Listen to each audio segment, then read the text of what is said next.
크로코다일의 작전은 완벽했으며 검은 수염의 작단은 시작부터 바다에 빠질 위기에 처합니다. 하지만 크로스 길드가 예상하지 못한 단 하나의 변수가 있었고, 그것은 검은 수염의 작단의 새로운 동료 우주우주 열매 능력자 퀘이사였습니다. 퀘이사는 검은 수염의 작단이 바다에 빠질 위기에 처하자 곧바로 우주우주 열매의 능력을 사용하여 거대한 블랙홀을 생성하였고, 검은 수염의 작단 전원을 안전히 섬 위로 이동시킵니다. 그리고 크로커다일은 당황하는 표정을 지으며 어둠 열매에 저런 힘이 있다는 걸 듣지 못했는데 라고 말했고, 미호크는 이질적인 기운이 느껴졌는데 새로운 강자 하나가 변수를 만들어낸 것인가 라고 말합니다. 검은 수염의 작단은 무사히 크로스 길드의 본거지에 상륙하였고, 티치는 웃음을 터뜨리며 제하하하하 위험할 뻔했군. 크로스 길드 좋은 작전이었어. 지금이라도 도신 류마의 사체를 넘겨라. 그렇다면 바다에 처박히는 것만은 봐주지 라고 말했고, 버기는 자신의 부하들의 시선을 의식하며 분노하는 모습을 보이며 어이 흑돼지 녀석, 네 녀석의 제안은 거절한다. 전 상황이었던 너희 해적단을 쳐부수고 크로스 길드의 위대함을 세계에 알린다 라고 말했고, 티치는 미소를 지으며 제하하하하 사왕에 어울리는 남자가 되었군. 좋다. 도신 류마의 시체를 걸고 데뷔백 파이트를 제안하지. 우리가 패배한다면 해적섬과 캡틴 존의 보물을 넘기겠다. 아마 버기 네 녀석이 찾고 있던 보물이 캡틴 존의 보물이었지 라고 말했고, 버기는 솔깃한 듯한 표정을 짓습니다. 그리고 크로코다일 역시 고개를 끄덕이며 전면전을 해서 본거지를 다 부숴버리는 것보단 차라리 데뷔백 파이트를 진행하는 것이 좋겠군 이라고 말했고, 곧바로 크로스 길드와 검은 수염의 적단의 데뷔백 파이트가 성사됩니다. 퀘이사는 티치가 데뷔백 파이트를 제안하자 흥미롭다는 표정을 지으며 역시 데비디 존스의 후손인가, 그의 의지가 끊이지 않고 이어지고 있었군 이라고 말했고, 티치는 제하하하하 이 녀석은 공백의 100년을 살아온 인물이랬지. 데비디 존스에 대해 잘 아나 라고 물었고, 퀘이사는 과거를 회상하며 바다가 가장 혼란스러웠던 그 시절 조이보이와 라이벌리를 이루며 해적 세계의 정점에 섰던 남자였지. 또한 이후 조이보이의 동료가 되어 조이보이 해적단의 갑판장을 역임했던 남자이기도 하네. 허나 그는 이무와 조이보이의 전쟁 직전 알 수 없는 이유로 자취를 감추게 되었고, 결국 그의 부재는 우리에게 큰 이점이 되어 결국 조이보이는 세계정부와의 전쟁에서 패배하게 되었네. 그가 사라진 이유는 나조차도 알지 못하지만 말이야 라고 말해주며, 데비디 존스는 공백의 100년 당시 활동하던 조이보이의 라이벌이었던 인물이자 이후 모종의 이유로 조이보이의 동료가 되어 조이보이 해적단의 갑판장이 되었던 인물이라고 말합니다. 그리고 티치는 흥미를 보이며 그렇다면 데뷔백 파이트는 어떻게 전해져 내려온 거지? 라고 물었고, 퀘이사는 데비디 존스는 그야말로 가장 해적다운 해적이었지. 낭만적인 모험을 추구하는 조이보이와는 달리 그는 보물을 모으고 강한 동료를 모은 데 집착했었네. 하여 데뷔백 파이터와 같은 해적들만의 게임을 만들어내서 무수히 많은 동료와 보물을 손에 넣었고, 그 게임은 노스블루부터 시작하여 신세계까지 퍼질 만큼 유행하게 되었고, 현재는 데뷔 일족을 주축으로 끊이지 않고 이어져 내려오고 있다네. 물론 자네의 아버지 록스티 지백 역시 데뷔백 파이트를 즐긴 데비디 존스의 숭배자였고 말이야 라고 말합니다. 그리고 티치는 오묘한 듯한 표정을 지으며 제하하하하 데뷔백 파이트는 데뷔 일족의 의지 그 자체란 소린가. 하긴 해적들을 모조리 억압하려는 세계정부의 입장에선 해적이 만든 게임이 성행하는 걸 두고 볼 순 없겠지. 정부놈들이 데뷔 일족을 탄압하는 이유와도 무언가 연관이 있는 건가 라고 중얼거렸고, 퀘이사는 마샬디 티치 니 녀석 일족도 세계정부와 지독하게 엮여있군. 결국 현세의 조이보이와 데비디 존스, 도신 류마가 모두 나타난 것인가. 그것도 더 강력하고 이질적인 형태로 말이야 라고 생각하며 루피를 보며 조이보이, 조로를 보며 류마, 티치를 보며 데비디 존스를 떠올립니다. 크로스 길드와 검은 수염의 적단의 데뷔백 파이트가 시작된 이후 라피트는 세세열매 모델 하피의 능력을 사용하여 순식간에 데뷔백 파이트 전용 경기장을 구현화시켰고 곧바로 게임을 진행하기 시작합니다. 라피트는 게임은 5판 3선승제로 진행될 예정이며 각 라운드의 승자는 마지막까지 두 다리로 서 있는 사람이 됩니다. 매우 간단한 게임이지만 목숨을 잃을지도 모르니 조심하셔야 할 겁니다.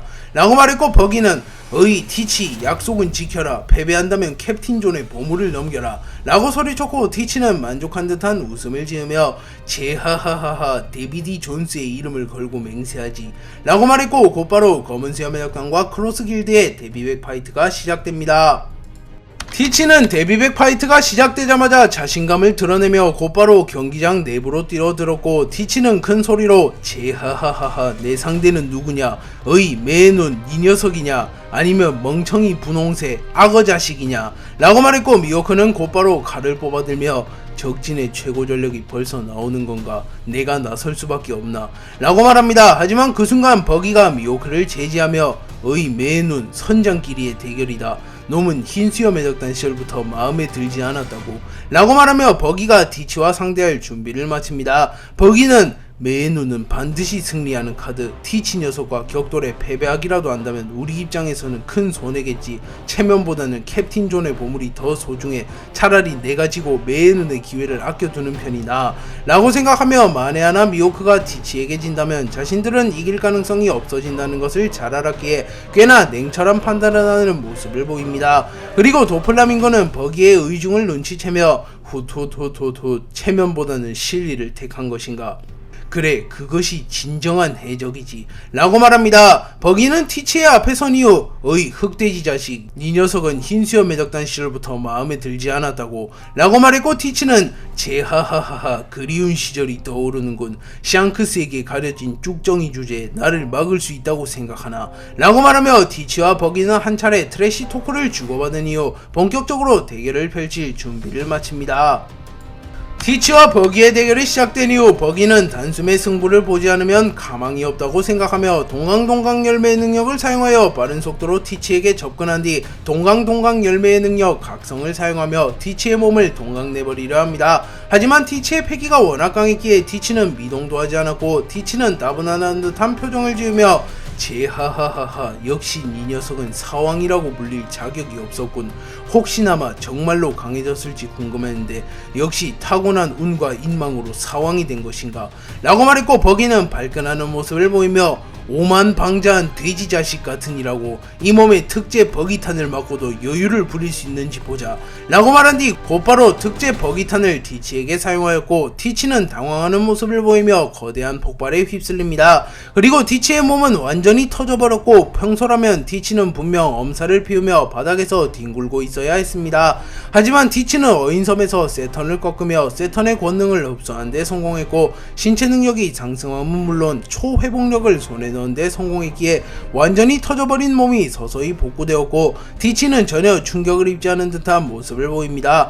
그리고 티치는 웃음을 지으며 제하하하하 이 얼마나 강력한 힘인가, 오로성 역시 좋은 능력을 가졌어, 어둠 열매의 약점조차 보완되었으니 이제 누가 나를 막을 수 있겠는가 라고 말하였고 버기는 당황하는 표정을 지으며 뭐야 저놈 회복까지 사용한다고, 설마 불사조 마르코를 잡아먹었나 라고 말했고 크로코다일 또한 당황하는 표정을 지으며 오로성의 능력, 설마 오로성을 꺾었다는 건가 라고 중얼거렸고 미호크는 나수조를 떠올리며 저 비정상적인 회복력 분명 오로성의 기운이 느껴지는군 이라고 말했고 아오키즈는 안경에 서리를 닦으며 티치 천하무적에 가까워지고 있군 이라고 평가합니다. 티치는 오로성의 권능을 사용하여 버기의 공격을 단번에 재생하는 데 성공하였고 버기는 믿을 수 없다는 표정을 지으며 젠장 맷집이 유일한 약점인 녀석이 초회복까지 달고 나타나 이건 반칙 아니야? 라고 말한 뒤 동강동강 열매 능력을 사용하여 상반신과 하반신을 분리한 뒤 빠른 속도로 티치에게 날아가 다시 한번 특제 버기탄을 사용하려 합니다. 하지만 티치는 지루하다는 듯한 표정을 지으며 역시 이 힘을 시험해보기 위해선 매의 눈이랑 붙었어야 했나, 천냥광대 너무 시시하지 않냐 라고 말한 뒤 클로우즈를 사용하여 순식간에 버기를 빨아들였고, 버기는 어둠 열매의 능력으로 인하여 무력화되며 티치에게 끌려갑니다. 그리고 티치는 곧바로 흔들흔들 열매의 능력을 사용하여 버기의 복부에 지진 펀치를 장렬하였고, 버기는 단 한 방만에 피를 토해내며 쓰러졌고 1라운드는 티치의 승리로 허무하게 끝이 납니다. 그리고 이는 어느정도 예상된 결과였고, 티치는 버기와는 오랫동안 경쟁하며 든 미운정이 있었으며 굳이 버기를 확인 사살하며 크로스 길드를 자극하며 류마의 사체를 영영 못 찾거나 섬이 무너지며 수장되는 불상사를 원하진 않았기에 주먹을 거두며 제하하하하 죽지 않을 정도로 때렸다고 라고 말했고, 버기는 그대로 기절해버렸기에 아무 말도 하지 못합니다. 버기가 쓰러지자 미호크가 곧바로 흑도요루를 뽑아들며 나서려 했지만 크로커다일이 이를 막아서며